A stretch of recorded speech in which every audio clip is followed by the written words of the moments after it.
오늘 주시는 성경 말씀은 창세기 39장 10절부터 23절까지 말씀을 보겠습니다. 여인이 날마다 요셉에게 청하였으나 요셉이 듣지 아니하여 동침하지 아니할 뿐더러 함께 있지도 아니하니라. 그러할 때에 요셉이 그의 일을 하러 그 집에 들어갔더니 그 집 사람들은 하나도 거기에 없었더라. 그 여인이 그의 옷을 잡고 이르되 나와 동침하자. 그러나 요셉이 자기의 옷을 그 여인의 손에 버려두고 밖으로 나가매 그 여인이 요셉이 그의 옷을 자기 손에 버려두고 도망하여 나감을 보고 그 여인의 집 사람들을 불러서 그들에게 이르되 보라, 주인이 히브리 사람을 우리에게 데려다가 우리를 희롱하게 하는도다. 그가 나와 동침하고자 내게로 들어오므로 내가 크게 소리 질렀더니 그가 나의 소리 질러 부름을 듣고 그의 옷을 내게 버려두고 도망하여 나갔느니라 하고 그의 옷을 곁에 두고 자기 주인이 집으로 돌아오기를 기다려 그 말로 그에게 말하여 이르되 당신이 우리에게 데려온 히브리 종이 나를 희롱하려고 내게로 들어왔으므로 내가 소리질러 불렀더니 그가 그의 옷을 내게 버려두고 밖으로 도망하여 나갔나이다. 그의 주인이 자기 아내가 자기에게 이르기를 당신의 종이 내게 이같이 하였다 하는 말을 듣고 심히 노한지라. 이에 요셉의 주인이 그를 잡아 옥에 가두니 그 옥은 왕의 죄수를 가두는 곳이었더라. 요셉이 옥에 갇혔으나 여호와께서 요셉과 함께 하시고 그에게 인자를 더하사 간수장에게 은혜를 받게 하시매 간수장이 옥중 죄수를 다 요셉의 손에 맡김으로 그 재반 시물을 요셉이 처리하고 간수장은 그의 손에 맡긴 것을 무엇이든지 살펴보지 아니하였으니 이는 여호와께서 요셉과 함께 하심이라. 여호와께서 그를 범사에 형통하게 하셨더라. 아멘. 오늘 하루도 여러분 은혜 가운데 살기를 충만하기를 소망합니다. 은혜는 한 것도 없이 가진 것도 없이 베푼 것도 없이 거저 주시는 게 은혜입니다. 여러분들이 진심으로 다해서 예배를 드리는데도 그 은혜가 은혜되지 못하는 경우가 혹 있을 수 있어요. 나는 이렇게 왜 정성을 다하는데 은혜를 못 받을까 의심하지 마세요. 그것이 은혜예요. 받아도 은혜, 받지 않아도 은혜. 그걸 깨달으면 세상에서 행복을 얻을 수 있습니다. 꼭 받아야만 은혜라고 하는 것을 여러분들이 의식하면 세상은 행복하지 않아요. 왜냐하면 내가 갖지 못한 게 너무 많거든요. 가져야만 행복이다, 가져야만 은혜다라고 생각하면 은혜가 없어요. 은혜 있을 곳이 아무도 없어요. 그래 우리 성도들은 받아도 은혜요, 받지 않아도 은혜다. 할렐루야. 이 진리를 깨닫기 바랍니다. 그래야 세상은 너그럽게 은혜스럽게 살아갈 수 있어요. 그렇지 않고는 항상 불평과 불만이 휩싸일 수밖에 없어요. 왜냐하면 오늘 이 사실을 명명백백하게 요셉이라는 사람이 또 알려주고 있거든요. 잘 돼야만 은혜다, 좋아야만 은혜다, 기뻐야만 은혜다. 그게 아니라는 것을 요셉이라는 사람을 증명해주고 있어요. 오늘 옥중이라는 곳에 요셉이라는 사람이 누명을 쓰고 가게 되는 일들을 오늘 본문에서 보았습니다. 여러분 경찰서 자주 가고 싶으세요? 아니잖아요. 사실 경찰서라고 하는 것 자체는 가고 싶지 않은 곳이에요. 우리가 자주 가고 싶은 곳은 아니에요. 그런데 감옥은 더 하잖아요. 우리가 지난주에 것을 잠시 복습하면 요셉이라는 사람이 어떤 사람입니까? 형들이 자기를 죽이려고 구덩이에 파묻으려고 했고 작심하고 죽이려고 했던 그 형들이고 자기의 옷을 벗기고 빨가벗겨서 애굽의 노예상에게 팔아버렸던 형들이잖아요. 자기는 형들에게 먹을 거 싸우고 도시락 갖고 왔는데 형들은 자기를 죽이려고 해요. 그런데도 요셉은 형들에 대한 원망을 하지 않았다라고 하는 것을 여러분 기억하실 것입니다. 그 모습이 마치 하나님 얼굴을 보는 것 같다. 요셉의 용모를 빼어났다, 아름답다. 어느 누구도 그러한 얼굴을 할 수 있는 사람이 없어요. 다른 사람이 자기를 팔아버리고 그랬다면 모르는데 자기 형제잖아요. 자기 핏줄이잖아요. 그런 사람이 자기를 죽이려고 했고 자기를 노예로 팔아버렸으니 그 형들에 대한 원망은 당연한 듯 보였어요. 근데 요셉은 형들에 대한 원망을 찾을래야 찾을 수가 없어요. 하나님도 사람들의 죄를 그렇게 보십니다. 우리들은 사람들의 잘못을 용서할 수 없어요. 그런데 하나님은요, 다 용서하셔요. 무슨 죄를 지었든지 하나님은 다 용서하신다고요. 그게 하나님의 모습이에요. 허다한 죄, 알고 지은 죄, 모르고 지은 죄, 하나님은 모든 것을 다 예수의 십자가로 다 용서를 이미 선언해 주었어요. 내가 너를 다 용서하노라. 묻지도 않고 따지지도 않아요. 그게 하나님이거든요. 요셉이 그 얼굴을 가졌어요. 여러분도 이 얼굴을 소지하시기 바랍니다. 묻지도 않고 따지지 않고 우리는 다 용서한다. 우리는 용서한다. 따져보면 용서할 게 없잖아요. 그죠? 따져보세요. 머리끝부터 발끝까지 따져보세요. 그런 형들 어떻게 용서해요? 그런데 요셉은 원망과 시비가 없어요. 그저 하나님이 함께하는 사람으로 만족하고 살아있습니다. 그래서 요셉을 보디발의 집에 가정총무로 삼았어요. 가정에 있는 모든 재반 업무를 종이 다 주관을 해요. 왜? 그 얼굴이 하나님 얼굴 같은 게 믿고 맡길 수 있는 거예요. 자기 전 재산을 맡겨도 믿을 만한 사람이니 요셉은 그렇게 믿을 만한 사람으로 보디발의 집에 종으로서 살아가고 있었어요. 그러한 그에게 유혹하는 자가 등장을 합니다. 보통 유혹하는 자가 누구죠? 그대의 이름은 여자. 최초의 유혹자는 뱀입니다. 뱀이 누구에게 갔느냐? 여자에게 갔어요. 최초의 여자 이브야, 이브. 근데 그 이름을 하와로 하나님이 명명해 주는데 그 하와가 되는 과정이 뭐냐? 출산의 고통을 겪으면서 너는 이제 산자의 어미다라고 해서 하와라는 이름이 붙여지는 거예요. 아담이라고 하는 것 자체도 사실은 그 사람의 이름이보다는 그냥 남자라고 하는 뜻이에요. 아담이라고 하는 것이. 그래서 아담이 자기 갈빗대로 만든 사람을 가리켜서 이는 남자에게 났으니 여자라 칭한다. 이브라 칭한다는 거예요. 그래서 아담과 이브가 된 거예요.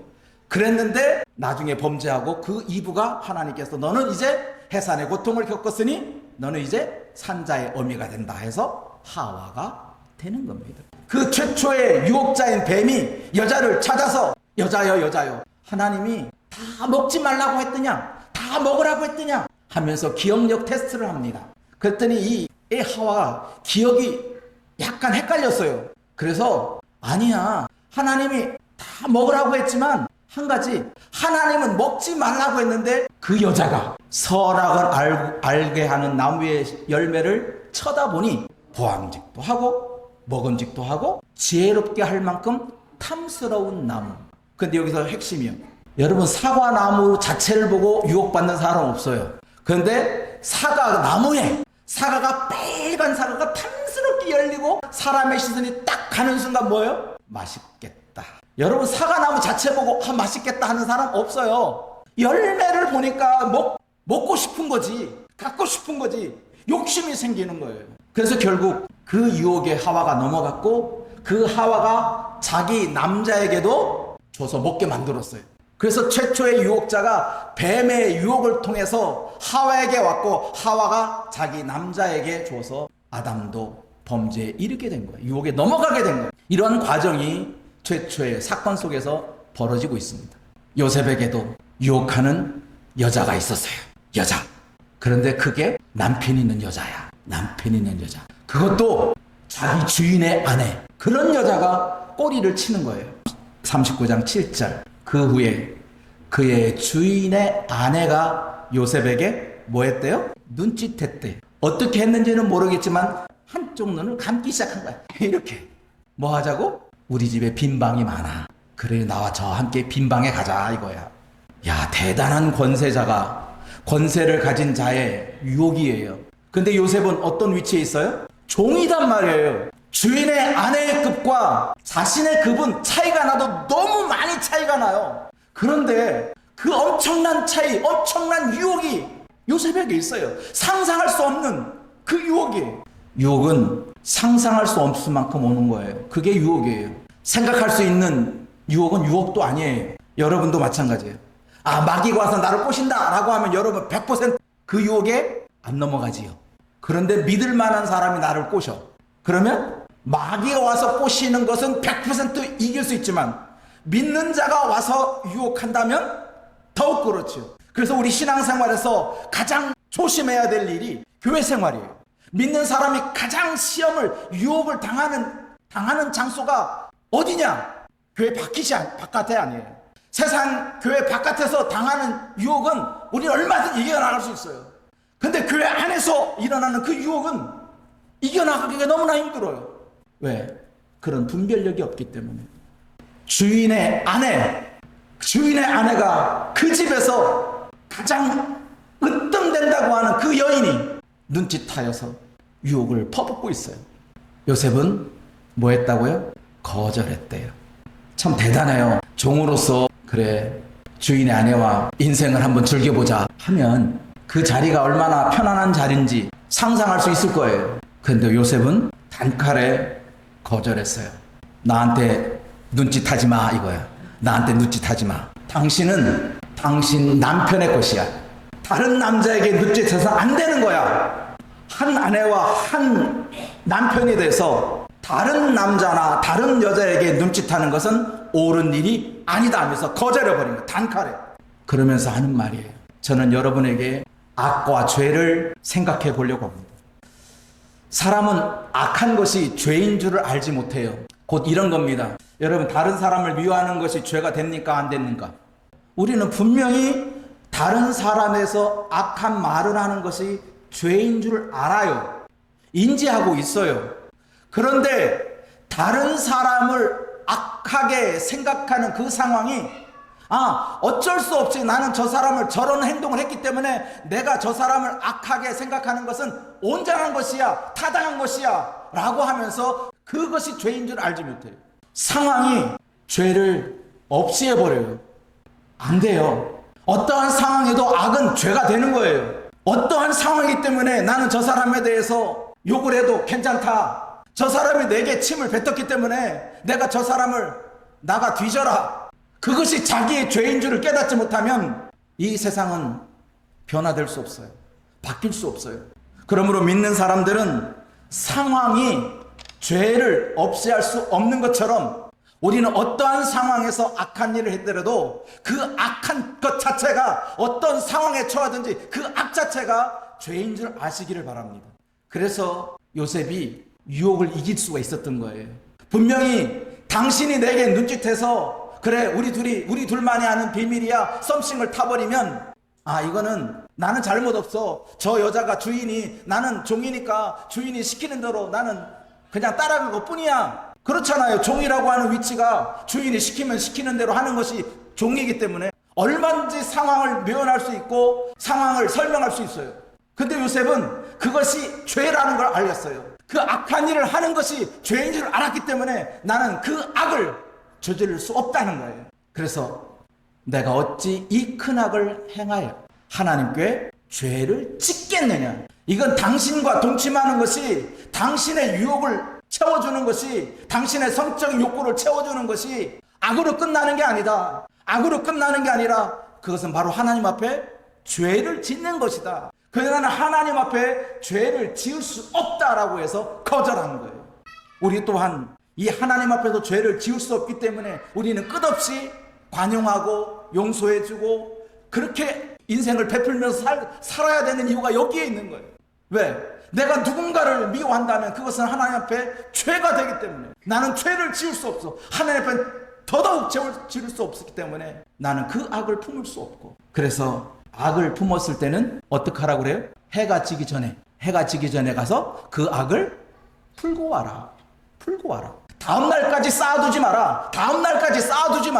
그 악한 마음을, 악한 심령을 다음 날까지 쌓아두지 말고 그날로 족하라. 그날로 족해야 돼. 근데 오늘 벌어진 일 때문에 싸우면 싸움이 쉽게 끝나. 그런데 당신이 말이야 어제도 그랬고 지난주도 그랬고 지난달도 그랬고 작년에도 그랬고 아이고 그래도 그랬잖아. 그러면 어떻게 돼요? 싸움만 깊어져. 아니 오늘 잘못했으면 오늘 그것 갖고 당신 이것 때문에 잘못한 거야. 알지? 그러면 남편이 고개 숙이고 그래 오늘 이 일은 내가 잘못했어. 그래서 죄를 짓지 않는 거예요. 근데 자꾸 따져서 과거 저기 옛날 데이트할 때 했던 약속 당신이 나에게 뭐라고 말했어? 나한테 데이트할 때 당신 손에 물 묻히지 않겠다고 해주겠다고 약속했지 않아? 내 손 봐. 이 손이 내가 뭐라고 그러지? 손에 물을 묻히지 않게 이 손이 물 묻지 않은 손이야라고 따지면 그게 따져지는 일이냐고요. 한날의 괴로움은 그날로 족하다 하는 것을 여러분 오늘도 기억하시기 바랍니다. 한날의 괴로움 그날로 족하지. 그것 고이 간직했다. 너 걸리기만 해봐라. 내가 요거 고이 내가 메모해놨다잉. 너 그 하나님의 죄를 짓는 거예요. 그러니까 악한 일은 악함으로 끝나라는 거예요. 그래서 오늘 여러분도 또 생각합니다. 한날의 모든 죄 짓는 것은 해가 지기 전에 풀어라. 그리고 다음날 새벽이 오면 새날이 왔노라. 새벽종이 울렸네. 새아침이 밝았네. 그러면서 새로운 날을 맞이해야지 과거에 고이 묻혀놨다가 해서는 안 된다. 왜? 그것이 하나님과의 죄를 짓는 것이기 때문에 그렇다는 거예요. 그러면 여러분, 혹시라도 여러분 가운데 지금까지도 과거에 묻어둔 악한 일들이 있습니까? 오늘 풀으세요. 그리고 하나님 앞에 죄를 짓지 마세요. 그 악한 일 때문에 하나님 앞에 죄를 지으면 내가 손해받는 거예요. 요셉은 그래서 유혹을 이길 수 있었던 거예요. 하나님 앞에 죄가 되기 때문에 이 악한 일을 나는 할 수 없다. 유혹은 불행하게도 한 번에 끝나지 않아요. 이 유혹자가 한 번만 눈짓한 게 아니야. 보세요. 시작. 여인이 날마다 요셉에게 청하였으나 요셉이 듣지 아니하여 동침하지 아니할 뿐더러 함께 있지도 아니하니라. 제가 짧게 부부 생활을 해보니까 부부싸움 안 하는 가장 좋은 방법은 그 자리를 함께 있지 않는 거야. 따져보자 하면 결국 싸움만 커져요. 그런데 유혹자가 날마다 유혹한단 말이에요. 날마다 눈짓하고 한눈으로 되지 않으니까 이쪽은 다 가면 그것도 안 되니까 어깨 내리네. 야, 날마다 유혹하는 이 유혹자를 여러분 어떻게 생각하십니까? 우리는 보통 믿음 있으면 다 이겨. 그래, 이기지. 이길 수 있지. 근데 이겼다고 한 번에 끝나느냐? 아니단 말이죠. 어제 이겼다고 해서 유혹자가 쟤는 안 돼. 그런다고 유혹이 안 오느냐? 아니에요. 또 와요. 날마다 온단 말이에요. 날마다 오니까 날마다 거절하고 날마다 오니까 이제는 나는 주인의 아내하고는 근처도 가지 말자. 자기 스스로 다짐하는 거예요. 눈과 눈이 마주칠 수 있는 거리를 유지하지 않는 거예요. 그게 바로 함께 있지 아니하는 방법이고 유혹을 이기는 방법이었어요. 그런데도 유혹은 계속되고 있다는 거예요. 여기서 우리의 신앙인들의 모습을 좀 생각해 보아야 됩니다. 작년에 내가 큰 유혹 이겨나갔어. 나 이제 어떠한 시험도 이겨나갈 수 있어. 나 이제 이보다 더 큰 시험 이겨나갈 수 있어. 큰 소리 떵떵 치고 있지만 큰 것은 이겼는데 작은 것은 못 이겨. 항상 유혹은 우리에게 있다는 거예요. 그러니까 우리는 경각심을 가져야 돼요. 깨어 있어야 돼요. 이겼노라. 나는 이제 어떤 것도 이겼노라 하고 방심하는 그 순간에 자기도 모르는 사이에 유혹자가 또 다른 유혹으로 나로 하여금 하나님께 죄를 짓게 만들어요. 그러므로 우리는 항상 경각심을 가지고 항상 유혹하는 자는 있다는 것을 기억하시기 바랍니다. 이 유혹자를 이겼음에도 불구하고 요셉은 누명을 쓰게 됩니다. 그 누명에서 가만히 보니까요, 이 참과 거짓이 섞여 있어요. 여러분, 무엇이 참이고 무엇이 거짓인지 여러분 한번 찾아보세요. 이 말로 그에게 이르되 당신이 우리에게 데려온 히브리 종이 나를 희롱하려고 내게로 들어왔다. 여기서 참은 뭐가 참이에요? 들어온 건 참이잖아요. 근데 요셉이 그 집에 들어간 이유가 뭐예요? 자기 일 하려고. 그런데 자기의 일 하려고 그 집에 들어갔는데 거짓은 뭐예요? 희롱하려고 들어갔다는 거예요. 그리고 18절, 내가 소리 질렀다. 이거 진짜예요, 아니에요? 소리 지른 건 사실이지. 소리 질렀잖아. 종을 그 사람 불렀잖아. 그랬는데 또 여기 참과 거짓이 섞여 있어요. 그의 옷을 내게 버려두고 밖으로 도망하여 나갔다. 이거 참이에요, 거짓이요? 참말이잖아요. 요셉이 자기 옷을 버려두고 갔잖아. 도망갔잖아. 도망간 것도 사실이고 옷 벗어놓은 것도 사실이고 소리 지르는 것도 사실이야. 그런데 문제는 왜 벗었는지. 자기 스스로 옷을 벗은 게 아니라 강제로 옷을 벗은 거예요. 유혹자가 자기가 벗겨놓고 내가 벗긴 게 아니라 제가 벗었다 그러는 거예요. 아니, 옷은 지가 벗겨놓고 제가 스스로 벗었대. 그게 유혹은요 결코 쉬운 게 아니에요. 여러분들이 유혹을 이겨나가는 것이 얼마나 어려운 일인지 이것을 통해서 알 수 있어요. 진짜와 거짓이 막 혼배되어 있어요. 뒤섞여 있어요. 참말과 거짓말이 섞여 있어요. 근데 진짜를 찾아내야 돼요. 진짜를. 그 중에 진짜는 무엇이냐? 그래, 옷을 버려놓고 도망간 것도 사실이야. 근데 옷을 왜 벗었느냐? 너 때문에 벗어. 네가 벗기지 않았냐? 너 때문에 그런, 네가 그런 거잖아. 네가 그래놓고 왜 그 죄를 요셉에게 쓰우냐. 그러므로 우리는 세상에 살아가는데 이 진실과 거짓이 섞여 있어요. 그러니까 우리는 진실과 거짓을 구별해내야 돼요. 믿는 사람들에게 더욱 구별할 것이 뭐예요? 영의 일과 육의 일을 구별할 줄 알아야 돼요. 진실과 거짓이 우리에겐 분명히 존재해요. 이 진실과 거짓을 누가 판결해내느냐? 여러분 스스로 판단해야 돼요. 내가 지금 이렇게 하는 것이 진실인가 거짓인가? 여러분 스스로 판단하시고 진짜와 거짓을 판단해내기를 바랍니다. 그리고 요셉에게 죄를 씌우는데 무슨 죄를 지었느냐? 희롱죄를 저질렀어요. 희롱죄. 다른 사람을 희롱한 게 아니라 종으로서, 히브리 종으로서 주인을 희롱했다는 거예요. 놀렸다는 거예요. 그것을 주인에게 말합니다. 그랬더니 주인이 그 얘기를 듣고 옥에 가둡니다.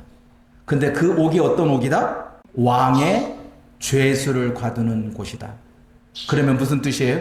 보디발의 위치가 왕의 위치다는 거예요.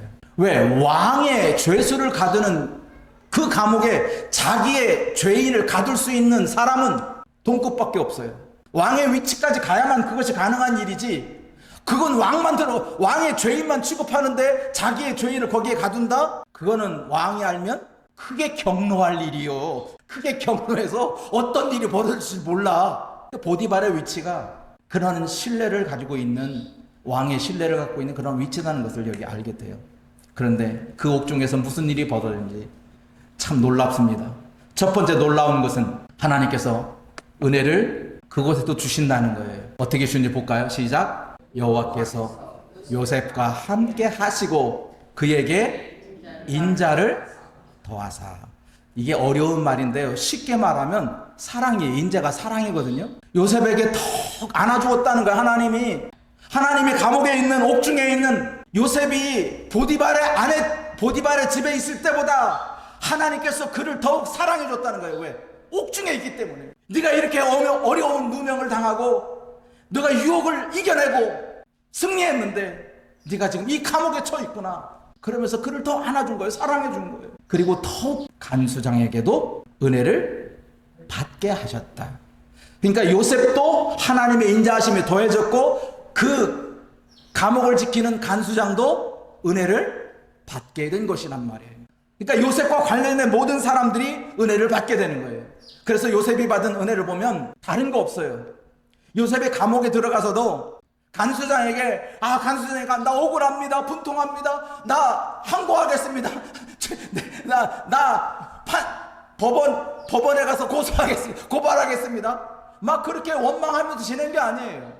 이렇게 누명을 썼어도 요셉은 주인의 아내를 원망하지 않아요.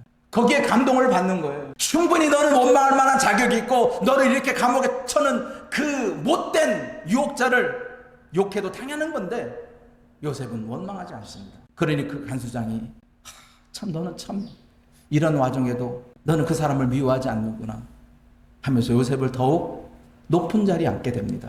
그래서 옥중의 모든 일들을 다 요셉이라는 사람에게 다 맡깁니다. 그리고 나서 하는 말, 오늘의 결론입니다. 따릅시다. 범사에 형통하게 하셨다. 우리가 깨달아야 할 것이 있어요. 아니 어떻게 감옥에 들어간 게 형통이에요? 아니 옥에 갇힌 게 어떻게 형통하다고 말할 수 있냐고요. 근데 하나님은 이 감옥에 들어가서 모든 일들을 다 말하면서 마지막 오늘 39장 23절에 뭐라고 말씀했냐? 여호와께서 요셉과 함께 하심이라. 여호와께서 그를 범사에 형통하게 하셨다. 아니 하나님이 함께 하시면 이 감옥에 안 오게 해야지. 아니 하나님, 이 감옥에 내가 왜 와야 됩니까? 하나님, 이 감옥 자체를 안 오게 해야죠. 하나님이 나와 함께 있다면. 하나님 왜 나한테 이 감옥을 주셔요? 만약 요셉이 하나님 앞에 항변하고 하나님 미워요 한다 그러면 형통한 자가 못 됩니다. 그런데 요셉은 종으로 팔려갈 때도 감옥에 있을 때도 하나님에 대한 원망이 없어요. 하나님에 대한 의심이 조금도 없어요.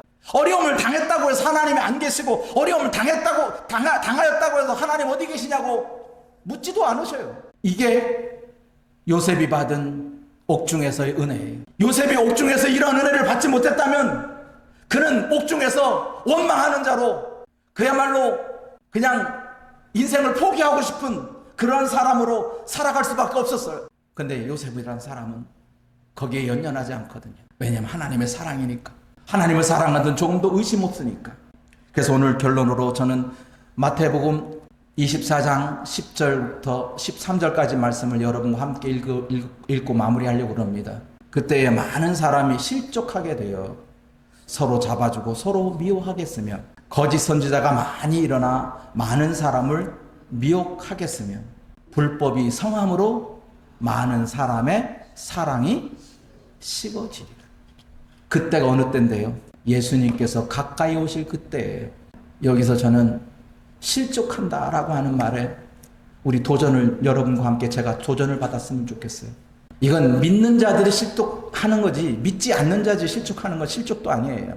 믿음의 길을 잘 걸어가고 있는데 그런데 믿음의 길을 걸어가고 있는 사람은 자꾸만 그 믿음의 길에서 이탈하는 거야. 실족 떨어지는 거예요. 믿음을 떨어지는 거예요. 처음엔 사랑으로 하는 그 길을 따라가고 있어요. 나는 절대로 이 길을 벗어나지 않겠다고. 사랑의 길을 포기하지 않겠다고. 근데 자꾸만 사랑을 자꾸 미워하게 만들어요. 사람을 미워하게 만들고 사랑의 대상을 잃어버려요. 예전에는 교회를 그렇게 사랑했는데 이제 교회에 대한 사랑도 이제는 사랑하는 둥 마는 둥. 너무나 안타까워요. 사람들이 실족하는 모습으로 보면 너무나 안타까워요. 그런데 그게 예수님께서 말씀하신 예언의 길이거든요. 그때 많은 사람이 그런 길을 간다는 거예요. 많은 사람이 실족의 길을 간다는 거예요. 우리 성교회 성도들은 그런 실족하는 길을 안 갔으면 좋겠는데 안 가야 되는데 자꾸 그런 게 보여요. 마지막 때는 그렇게 사람들이 많이 드러나고 그렇게 갈 수밖에 없는데 그 무리 속에 우리 교회 성도들은 우리 성교회 성도들은 그 무리에 속하지 않아야 되는데 자꾸 사람을 미워하게 만들고 자꾸 교회를 미워하게 만들고 자꾸 사람을 미워하게 만드는 그러한 일에 우리가 모르게 알게 모르게 자꾸 빠져들어요. 여러분 말세가 되면 더 그렇습니다. 정말 미워할 사람이 세고 셌어요. 왜? 사랑이 식어지니까요. 그런데 13절에 예수님께서 뭐라고 말씀하시느냐? 13절 시작. 그러나 끝까지 견디는 자는 구원을 얻으리라. 그래, 끝까지 견뎌보자. 이건 예수님께서 우리에게 가르치신 진리의 말씀이에요. 그때가 되면 많은 사람들이 서로 미워주고 서로 잡아먹고 서로 고소하고 고발하고 서로 미워하고 서로 미혹하고 불법이 성해지고 불법이 성해져요. 그런데 우리 성원의 가족들은 절대로 믿음의 길에서 사랑의 길에서 실족하지 않기를 바랍니다. 그리고 그 길을 여러분 꼭 붙잡으세요. 내가 무슨 일이 있어도 내가 이 길 하나 예수님께서 우리에게 가르친 이 사랑의 본분을 항상 잊어버리지 않고 내가 어떤 일이든지 내가 교회 사랑을 잃어버리지 않겠다. 내가 어떠한 일인지 우리 성교회 성도를 사랑을 잃어버리지 않겠다. 다짐하시고 결의하세요. 요셉이 단칼에 의지를 갖고 나는 그러한 유혹을 빠져가지 않겠다 결심한 것처럼 여러분도 그런 결심을 단호하게 하시기 바랍니다. 이제는 견디는 자가 이기는 겁니다. 견디는 자가 구원받는 겁니다. 세상은 끊임없이 우리를 유혹합니다. 그러나 그 유혹을 이길 수 있는 방법은 하나님께 죄를 짓지 않는 겁니다. 누구도 미워하는 것은 죄라는 것을 알고 우리는 누구도 미워하는 사람으로 살지 않기를 간절히 축원합니다. 기도하겠습니다.